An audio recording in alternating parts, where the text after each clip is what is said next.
The clinic smelled like disinfectant and old metal. Kira liked it that way. Clean meant safe. Clean meant she was doing her job right. She had opened this place 3 years ago, right after the war ended. The Human Hegemony War, they called it now. Back then, it was just survival. Kira had been a combat medic, stitching soldiers together in the dark while the universe burned around her. She had seen things that still visited her in dreams, but the war was over. Humanity had won, or at least survived, which felt like the same thing. And Kira had found herself on Valor Station with nothing but her medical skills and a need to be a useful dot, so she built a clinic in the lower decks, where the lights flickered and the air recyclers wheezed. She treated the people that the fancy hospitals upstairs would not touch. The poor, the strange, the unwanted dot. It was late when the door opened. Kira looked up from her desk and saw a figure standing in the entrance, hesitating like a wild animal ready to run. The woman had silver blue skin that caught the dim light. 4 arms, 2 folded against her chest, 2 hanging at her sides. Her eyes were violet, large and luminous, but they held something Kira recognized immediately. Fear. "Come in," Kira said, keeping her voice calm. "I don't bite." The woman stepped inside. She moved carefully, like she expected the floor to open beneath her. Kira noticed the way she kept her head down, avoiding eye contact.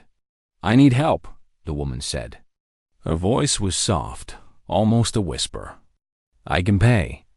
"Not much, but I can pay." "Show me what's wrong first. We'll talk about payment later." The woman hesitated, then slowly extended one of her lower arms.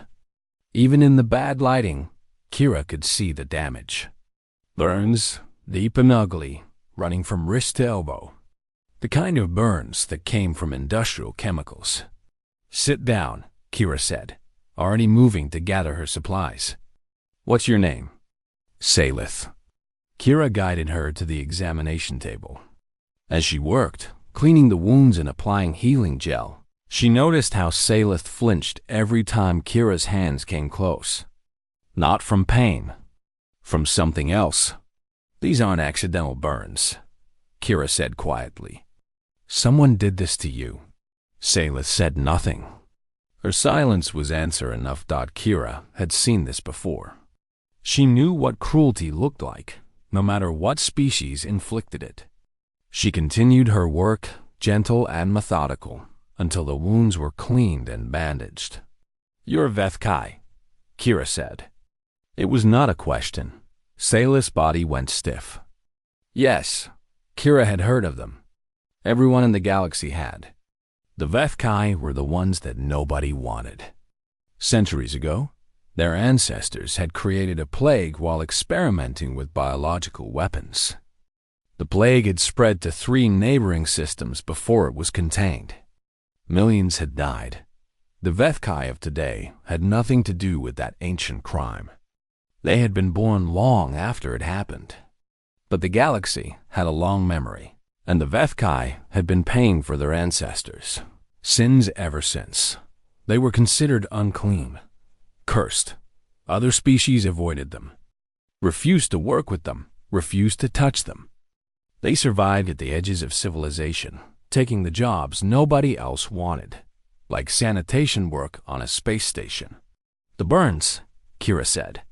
"Someone at your job?" Salith nodded slightly.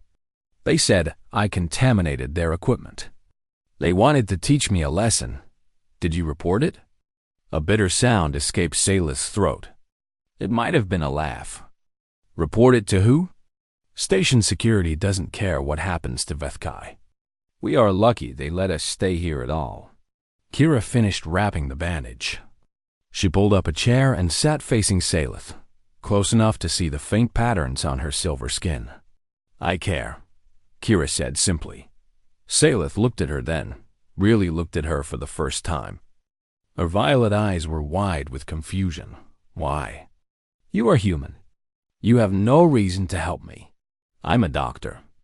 Helping people is what I do. But I am Vethkai. We are..." Saleth struggled for the right word. We are nothing. We are worse than nothing. No one marries my race. We can have children. We are not sterile, but no one wants us. We live alone. We die alone. This is how it has always been. The words came out flat, like a fact of the universe. Like gravity or the speed of light. UNCHANGEABLE. Kira leaned back in her chair.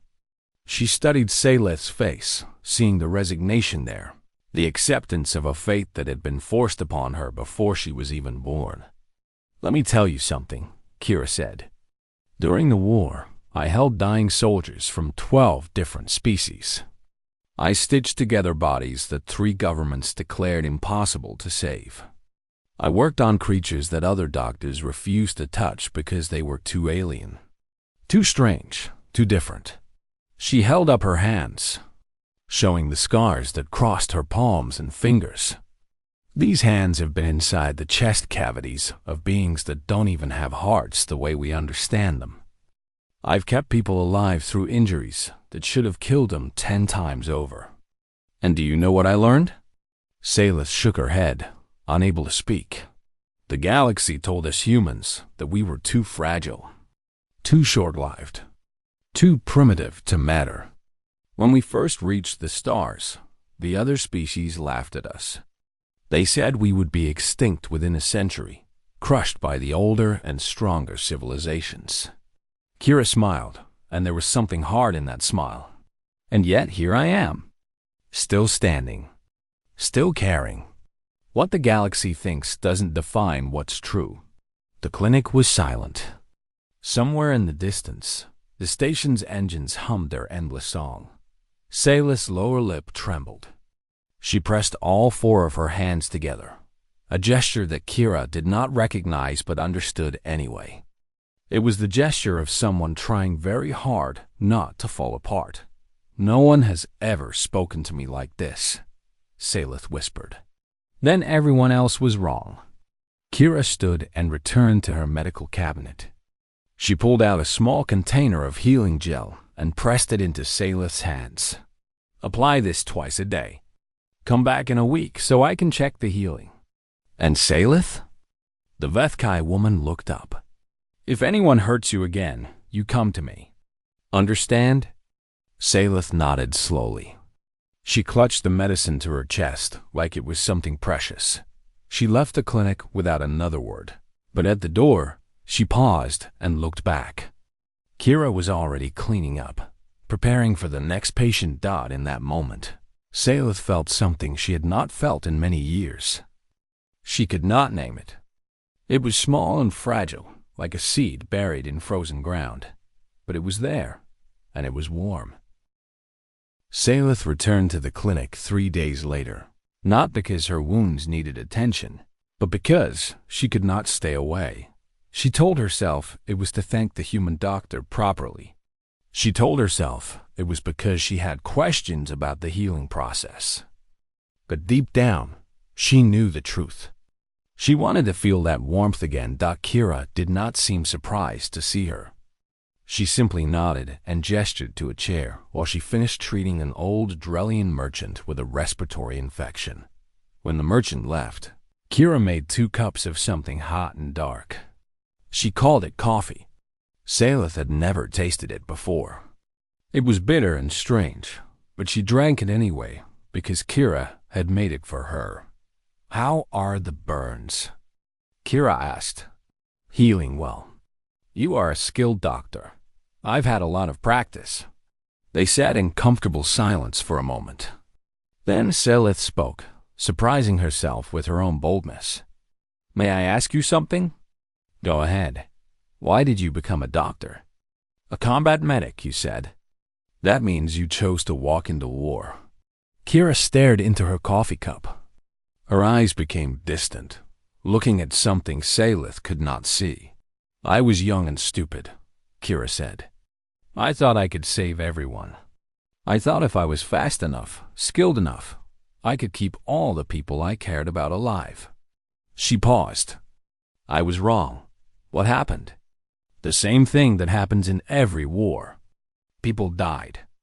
Good people, bad people, people who never had a chance to become either. I saved some of them. I lost more than I saved. Salith watched the human's face. The scars there were not just on her hands. They were in her eyes, in the lines around her mouth, in the way she held herself. But you kept going, Salith said. You survived. And now you are here, helping people like me. People like you? The unwanted ones. Kira looked at her sharply. Is that how you see yourself? Salith spread all four of her hands in a gesture of acceptance. It is how the galaxy sees us. I learned a long time ago that fighting against reality only brings more pain. Reality can change. Not for Vethkai. We have been outcasts for 300 years. 300 years of being spat upon. Denied work, denied homes, denied families. My grandmother told me stories of when our people tried to rebuild. We offered our skills, our technology, our labor. We were rejected every time. She set down her coffee cup. Her hands were shaking slightly. I was accepted into the Vealer Engineering Academy once. Did you know that? I had the highest scores in my district. They said I had natural talent. What happened? I arrived for my first day of classes. When the administrators learned what I was, they revoked my acceptance immediately. The parents of other students had threatened to remove their children if a Vethkai was allowed to study alongside them. Salith's voice remained steady, but there was old pain beneath the words. That was 40 years ago. I have been cleaning floors and emptying waste containers ever since. This is the life the galaxy has given my people. Kira was quiet for a long moment. Then she reached across and placed her hand over Salith's. The touch was so unexpected that Salith almost pulled away. No one touched Vethkai willingly. It simply did not happen. But Kira's hand was warm and solid and real. Let me tell you about humanity, Kira said. When we first reached the stars, nobody wanted us either. The Galactic Council called us primitive. They said our lifespans were too short to contribute anything meaningful. They said our emotions made us unstable, dangerous, unpredictable. She squeezed Salith's hand gently. They were right about the last part, actually. We are unpredictable. But not in the way they thought. What do you mean? During the war, humanity did something that confused everyone. We allied with species that the Council had abandoned. Small civilizations, dying worlds. People that nobody thought were worth saving. We sent them food, medicine, soldiers. We protected them even when it cost us. Why? Kira smiled. Because it was right. Because someone needed to. And because humans have this strange habit of adopting things. People, ideas, causes, entire species. Once we decide something belongs to us, we fight for it. She released Salith's hand and leaned back. The galaxy expected us to fight for power or territory. Instead, we fought for people who couldn't fight for themselves. And somehow, that scared them more than our weapons ever could. Salith did not know how to respond. The idea that anyone would choose to protect the weak with nothing to gain was almost impossible to understand. Before she could speak, the clinic door burst open. A Vethkai man stood there, breathing hard. Salith recognized him as Kelver, one of the elders from her community. Salith, you must come quickly. There's trouble. What kind of trouble? A council official has arrived. He's asking questions about the lower decks. About human activities. He glanced at Kira. About people who help Vethkai. The temperature in the room seemed to drop. Kira stood slowly. Her face had changed. The warmth was still there, but beneath it was something harder. Something that Salith had glimpsed before in the way Kira talked about the war. What does the council want?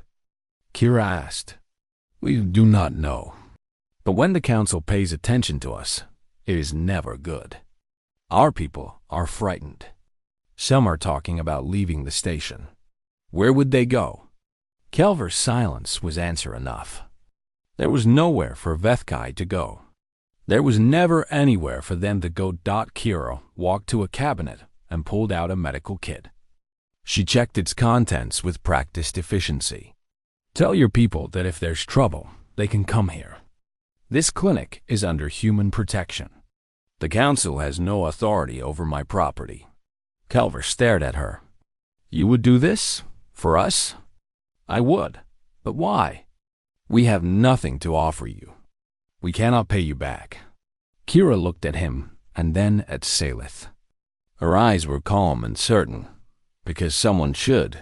She returned to her work, organizing supplies, preparing for whatever might come. Kelver left to spread the word. But Salith stayed. She watched this human woman, this scarred and stubborn creature, and felt that small warm thing inside her grow just a little bit stronger. You are going to make enemies, Salith said quietly. Kira laughed. It was a short, rough sound. I've had enemies before. I'm still here. She handed Salith a roll of bandages. Make yourself useful. If the council is coming, we're going to need extra hands. Salith took the bandages. For the first time in 40 years, she felt like she was part of something larger than her own survival. It was a terrifying feeling, but she did not want it to stop. The weeks that followed were tense. The council official, a tall insectoid named Vrex, had made several visits to the lower decks. He asked questions about human activities, about the clinic, about the Vethkai community. He never threatened anyone directly, but his presence was enough to frighten people into silence. Kira kept her clinic open. She treated anyone who came to her door, regardless of species or background. She refused to be intimidated. Seylit. Aim every day now. At first, she helped with simple tasks like organizing supplies and cleaning equipment. But Kira soon discovered that Salith's 4 hands and quick mind made her excellent at assisting with procedures. Within 2 weeks, she was helping treat patients alongside the human doctor. It was late one night when everything changed. The clinic was empty except for the 2 of them. Outside, the station hummed with its usual sounds. Inside, the lights were dim and the air was warm. Salith sat in the corner, staring at her hands. All 4 of them were trembling slightly. Kira noticed immediately. She set down the reports she had been reading and walked over. What's wrong? Salith did not look up. I have been thinking about something. Something foolish. Tell me. Salith struggled to find the words. I want a child. Kira was silent, waiting for her to continue. Among my people, reproduction is handled through programs. Clinical arrangements between individuals who agree to produce offspring for the sake of maintaining our population. There is no love in it. No family. Just biology. She finally looked up. Her violet eyes were wet with unshed tears. But I have dreamed of something different. A real family. A partner who chose me because they wanted me, not because a program matched us together. A child who was born from love, not from obligation. She laughed bitterly. It is impossible. No one outside our species would ever touch a Vethkai. And within our species, there are so few of us that personal choice is considered a luxury we cannot afford. Kira pulled up a chair and sat facing her. Why do you think it's impossible? Because it is. Because the galaxy has made it so. Because I have lived for 63 years, and not once has anyone looked at me with anything other than disgust or pity. I don't look at you with disgust or pity. Salith froze. The words hung in the air between them. You are different, she said finally. You are human. Humans are strange. We are, Kira agreed. But that's not really an answer. She leaned forward, her eyes fixed on Salith's face. Let me ask you something. And I want you to answer honestly, without thinking about what's possible or impossible. Just tell me what you feel. Salith nodded slowly. Would you want a human partner? The question hit Salith like a physical blow. She stared at Kira, unable to speak. I've been doing research, Kira continued calmly. Human Vethkai genetic compatibility is surprisingly high. Higher than most species, actually. Something about the way our DNA structures interact. A child would be viable, healthy. It's been done with other combinations before. You researched this? I research everything. It's a habit. Salith's mind was racing. But why? Why would you even think about this? Kira was quiet for a moment. When she spoke again, her voice was softer than Salith had ever heard it. I'm old for a human. We don't live as long as your people. Another 30 years, maybe 40 if I'm lucky. I never had a family of my own. The war took that possibility away from me, or at least I always believed it did. She reached out and took one of Salith's hands in her own. But watching you these past weeks, watching your people survive, despite everything the galaxy has done to you, I started to think differently. You are not cursed, Salith. You are not unclean. You are kind and intelligent and strong, and you deserve more than what you have been given. Tears were flowing down Salith's face now. She could not stop them. I am not offering this out of pity, Kira said firmly. I am offering because I have spent my whole life patching bodies back together, fixing what was broken. And I think maybe it's time I help build something new instead. You would bond with me? You would have a child with me? If you want it. If you choose it. The choice has to be yours. Salith pulled her hand away. She stood up and walked to the window, looking out at the stars. Her whole body was shaking. They will hate you, she said. The council, the other species, even some humans. They will say you have been contaminated, corrupted. They will try to destroy everything you have built here. Let them try. You do not understand. This is not just about us. This is about breaking rules that have existed for centuries. Rules that say my people are beneath everyone else. Rules that say we should be grateful just to exist. Kira stood and walked to stand beside her. Their reflections overlapped in the dark glass. I spent 4 years in a war fighting against people who believed they had the right to decide who lived and who died. I watched good people sacrifice themselves for strangers.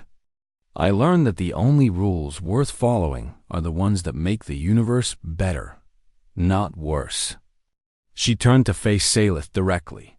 The galaxy says no one should want you. The galaxy is wrong, and I am willing to prove it, if you let me. Salith looked at this human woman.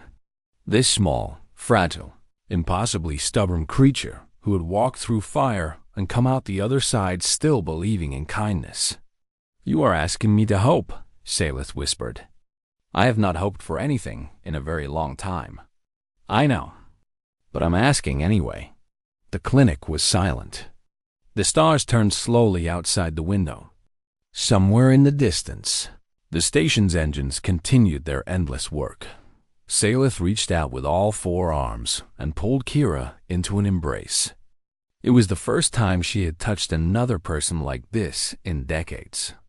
The warmth of human skin against her own was almost overwhelming. Yes, she said into Kira's shoulder. Yes, I choose you.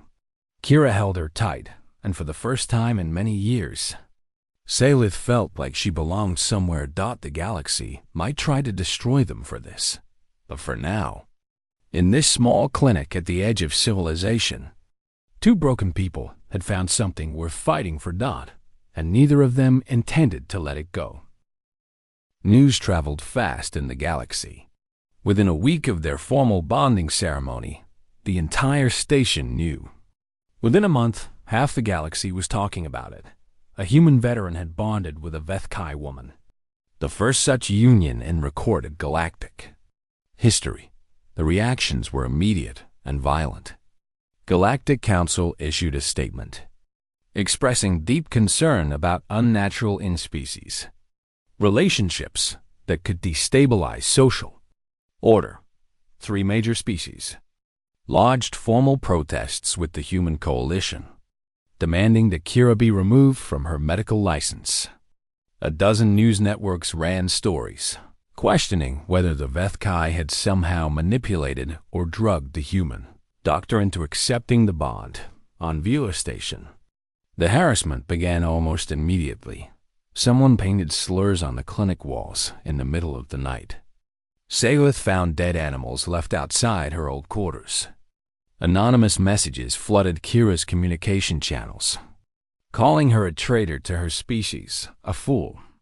Worse things that neither of them would repeat. The council official, Vrex, returned with new authority. He carried documents that spoke of investigations into interspecies conduct violations and concerns about medical ethics. The words were polite, but the threat beneath them was clear. He came to the clinic on a day when both Kira and Salith were there. His insectoid eyes swept across the room, noting the Vethkai patients waiting for treatment. "Dr. Voss," he said, his voice clicking strangely around the human name. "I must inform you that your situation has attracted significant attention from the council. There are questions about your judgment, your fitness to practice medicine, and your associations with certain species." Kira stood behind her desk, arms crossed. "Is there a specific charge?" "Not yet, but investigations are ongoing. You would be wise to reconsider your choices before formal action becomes necessary." "Are you threatening me?" "I am advising you. The Council has long memories and considerable resources. Whatever protection you believe you have, it will not last forever." Salith stepped forward, placing herself between Vrex and Kira.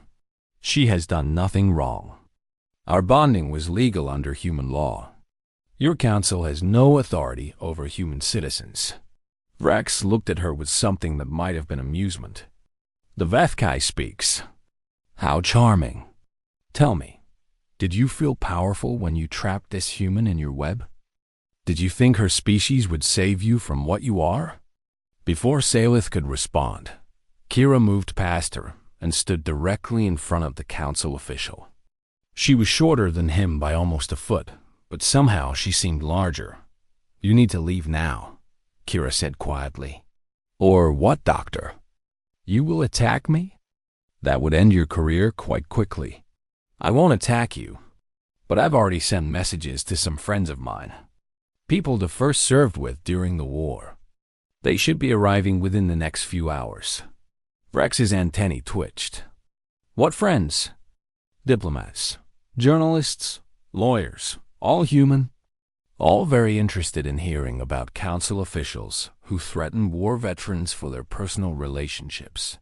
She smiled, and there was nothing warm in it. "You see, the thing about humans is that we're loyal. Dangerously loyal, some would say. When one of us is threatened, others tend to show up. And when enough of us show up, things happen. Things that make the council very uncomfortable. You cannot be serious. Try me." The clinic was silent. Even the waiting patients had stopped moving, watching the confrontation with wide eyes. Vrex stared at Kira for a long moment. His mandibles clicked together in what might have been anger or frustration. "This is not over," he said finally. "I didn't think it was.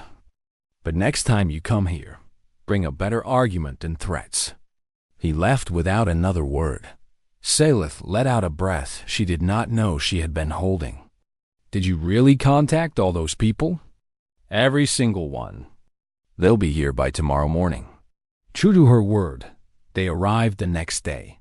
A human diplomatic attach, 3 journalists from major networks, 2 lawyers specializing in interspecies rights, and half a dozen veterans who had served with Kira during the war. The veterans were perhaps the most effective. They were not politicians or lawyers. They were soldiers, and they stood outside the clinic in their old uniforms, making sure everyone who passed could see them. The message was clear.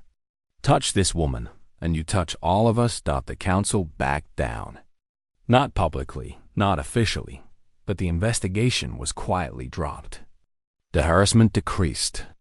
Rex stopped visiting Dot. It was not a victory, exactly. It was more like a pause. The galaxy had not changed its mind about Vethkai, but it had been reminded that humans were unpredictable, and that antagonizing them over one marriage might not be worth the cost. A month after the confrontation, Salith discovered she was pregnant. She came to Kira with the medical scan, hands trembling. "It worked," she said. "We are going to have a child." Kira took the scan and looked at it. The image showed a tiny form, barely visible, floating in digital representation. Half human, half Vethkai. Something entirely new. "We're going to have a daughter," Kira said softly. "How do you know?" "The genetic markers." "It's a girl." Sayla sat down heavily. The weight of the moment was almost too much to bear. For 60 years, she had been told that no one would want her, that her bloodline was cursed, that she would die alone and unmourned. Now she was carrying a child born from choice, from love, from the stubborn refusal of one human to accept what the galaxy said was impossible. "What will we name her?" Salith asked. Kira sat beside her and took her hand. "We have time to decide. But I was thinking something that means hope. Something that tells her what she represents. Among my people, we have a word. Myra. It means the first light before dawn." "Myra." Kira tested the word. "I like it. Myra vs. Salith." The name hung in the air between them, solid and real. Outside the clinic, the galaxy continued to turn. Somewhere, council members were probably still plotting. Somewhere, people were still whispering about the human who had polluted her bloodline with Vethkai genetics. But inside this small room, two women sat together, holding hands, looking at the image of their unborn daughter. They had challenged the universe, and the universe had blinked first. Dot, and now they were going to bring something new into existence. Something that the galaxy had never seen before. The first child of a union that everyone said should never happen. Kira pressed her forehead against Salith's. "Whatever comes next, we face it together." "Together," Salith agreed. For the first time in her life, she truly believed that she would not have to face the darkness alone. And that belief was worth more than all the disapproval in the galaxy. The baby came on a cold station morning, when the artificial sun had not yet risen in the domed ceiling above the lower decks. Kira had delivered hundreds of babies during her career. She had brought new life into the universe in hospital rooms, on battlefields, in refugee camps, and once in the cargo hold of a damaged transport ship while enemy fire rattled the hull. But nothing had prepared her for this moment. Salith lay on the medical bed, exhausted but radiant. All four of her arms cradled the tiny form against her chest. The baby had stopped crying and was now making soft sounds, exploring this strange new world with unfocused eyes. Mira vs. Salith. She had her mother's violet eyes and Kira's stubborn jaw. Her skin was pale with a faint silver shimmer, like moonlight on water. She had 2 arms, not 4, but her fingers were slightly longer than a human child's, and there was a grace to her movements that spoke of her Vethkai heritage. She was beautiful. She was perfect. She was theirs. Kira sat beside the bed, watching her wife and daughter with something approaching awe. After everything she had seen, everything she had survived, she had never imagined she would be here. A mother, a partner, part of something larger than herself. "She has your nose," Salith said softly. "Poor child. I think it is a good nose. Strong. Determined." Kira laughed. It was a sound she had not made often enough in her life, and it felt strange and wonderful. The news of Mira's birth spread quickly. Human networks broadcast it across their colonies. Other species watched in fascination and discomfort. Some called it an abomination. Others called it a miracle. The Vethkai called it hoax. In the weeks that followed, messages began arriving from Vethkai communities scattered across the galaxy. Some were simple congratulations. Others were longer, more personal. Stories of isolation and despair, but also questions. Was it really possible? Could their people truly be accepted somewhere? Salith answered every message personally. She told them about Kira, about the clinic, about the humans who had stood guard outside when the council came. She told them that change was possible, even if it started small. Not everyone believed her. Some accused her of being naive, of setting her people up for a greater disappointment. But others listened, and a few began to dream. A Vethkai engineer named Torvin was accepted into a human technical school 3 months after Myra's birth. He was the first of his species to receive formal education in 40 years. A human aid organization established a small office on the Vethkai refugee world. They brought medicine, food, and something more valuable. They brought attention. They made it harder for the galaxy to pretend the Vethkai did not exist. Small changes. Fragile changes. But real ones. The council did not intervene. They watched and waited, perhaps hoping that the experiment would fail on its own. But humans were stubborn, and the Vethkai had survived 3 centuries of persecution. Neither group was easy to break. When Myra was 6 months old, Kira found herself standing in the clinic late one night, holding her sleeping daughter against her chest. The station hummed quietly around them. Outside the window, the stars turned in their eternal dance. Salith came in from her work. She was no longer a sanitation technician. A human-owned repair dog had offered her a position as an assistant engineer, the first step on a path that had been denied to her for decades. Her hands were stained with machine oil, and there was a satisfied tiredness in her eyes. "She smiled at me today," Kira said. "A real smile, not just gas." Salith laughed softly and came to stand beside her. All 4 arms wrapped around her family, creating a circle of warmth and safety. "She will grow up in a galaxy that does not know what to do with her," Salith said. "Good. Maybe she'll teach them." They stood together in comfortable silence. Myra stirred slightly in her sleep, her tiny hands grasping at nothing. She was dreaming, perhaps. Dreams of milk and warmth and the sound of her mother's heartbeats. "Do you remember what you said to me that first night in the clinic?" Salith asked. "I said a lot of things that night. You said that what the galaxy thinks does not define what is true." Kira nodded slowly. "I remember. I did not believe you then. I thought you were being kind, but foolish. I thought that someone would eventually hurt you for caring about me, and I would have to watch you learn the lesson I had learned so long ago." She pressed closer, her forehead resting against Kira's temple. "But you were right. The galaxy was wrong about us. About all of us. And if our daughter inherits nothing else from us, I hope it is this.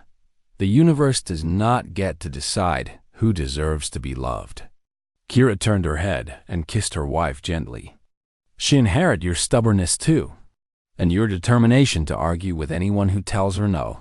She's doomed." They laughed together, quietly so as not to wake the baby. Outside, the galaxy continued its business. Wars were fought, and peace was made. Species rose and fell. The council issued statements and passed regulations. Life went on as it always did. But here, in a small clinic at the edge of civilization, something had changed. A crack had appeared in a wall that had stood for 300 years. Light was beginning to seep through. It would take time. Perhaps decades, perhaps centuries. Old hatreds did not die easily. But the first step had been taken. A human had loved a Vethkai, and together they had created something new, something that should not have been possible, something that proved the galaxy wrong. Myra opened her eyes and looked up at her mother's. Her violet gaze was unfocused, but curious, taking in the strange world around her. She did not know yet that she was supposed to be impossible. She did not know that the universe had tried to prevent her existence. She did not know about the centuries of pain that had come before her. All she knew was that she was warm and safe, and loved. And that was enough. It would always be enough. Salith pulled back slightly and looked at her wife and daughter with eyes that shone with tears she no longer tried to hide. "You humans," she murmured. "You are impossible." Kira grinned, kissing the top of Myra's head. "Yeah, that's kind of our thing." The stars turned. The station hummed. And in the quiet of the clinic, a new story was just beginning. A story of hope and stubbornness and unreasonable love. A story that would echo across the galaxy for generations to come. Because that was what happened when humans decided something mattered. They changed the universe. One impossible choice at a time.